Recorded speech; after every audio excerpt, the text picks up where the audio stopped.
دوستو انسانی حقوق کی تاریخ پر ہم بات کر رہے ہیں اور ہم نے قدیم زمانے پر جب بات کی تو اس میں ہم نے مذاہب اور انسانی حقوق پر بات کی، اور اس سلسلے میں ہم اسلام اور انسانی حقوق پر بات کر رہے ہیں، اور آج کی ویڈیو میں ہم احتجاج کے حق پر بات کریں گے۔ سورہ شعراء ہے آیت 151۔ اللہ تعالیٰ فرماتے ہیں زیادتی کرنے والوں اور حد سے تجاوز ہونے والوں کی اطاعت نہ کرو۔ اب اگر آپ کو کوئی امیر ہے اور وہ آپ کو غلط بات کہتا ہے، ہیومن رائٹس وائلیشن کی بات کرتا ہے، گناہ کی بات کرتا ہے، تو وہاں پر آپ نے اس کی اطاعت نہیں کرنی بلکہ احتجاج کرنا ہے کہ آپ غلط کہہ رہے ہیں، میں آپ کی بات یہ نہیں مان سکتا یا نہیں مان سکتی۔ تو یہ ہے بات۔ اب سورہ المائدہ آیت 2، نیکی اور پرہیزگاری پر ایک دوسرے کی مدد کرو اور گناہ اور زیادتی پر باہم مدد نہ کرو، اور اللہ سے ڈرتے رہو، بے شک اللہ شدید عذاب دینے والا ہے۔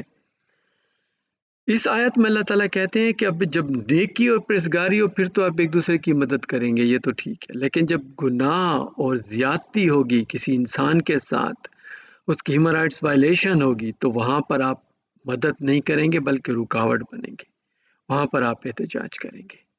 یہ ہے آیت کا جو پیغام ہے۔ اب دیکھیں سورہ آل عمران میں اللہ تعالیٰ فرماتے ہیں اے مسلمانوں، تم بہترین امت ہو جو لوگوں کی ہدایت کے لیے ظاہر کی گئی، تم بھلائی کا حکم دیتے ہو اور برائی سے منع کرتے ہو اور اللہ پر ایمان رکھتے ہو، اور اگر اہل کتاب بھی ایمان لے آتے ہیں تو ان کے لیے بہتر تھا، ان میں کچھ مسلمان ہیں اور ان کی اکثریت نافرمان ہے۔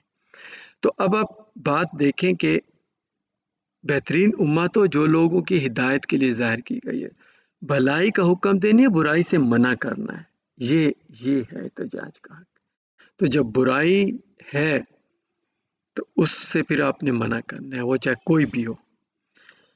ایک حدیث ہے، افضل ترین جہاد اس شخص کا ہے جو کسی حق سے ہٹے ہوئے سلطان کے آگے کلمہ حق کہے۔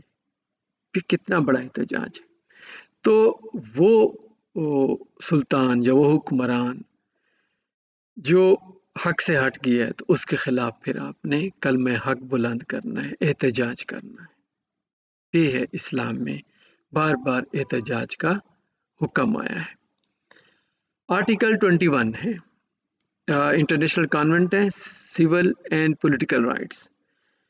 جو سول اینڈ پولیٹیکل رائٹ کا کانونٹ ہے انسانی حقوق کا، اس کا آرٹیکل 21 بھی پرامن اجتماع کی بات کر رہا ہے۔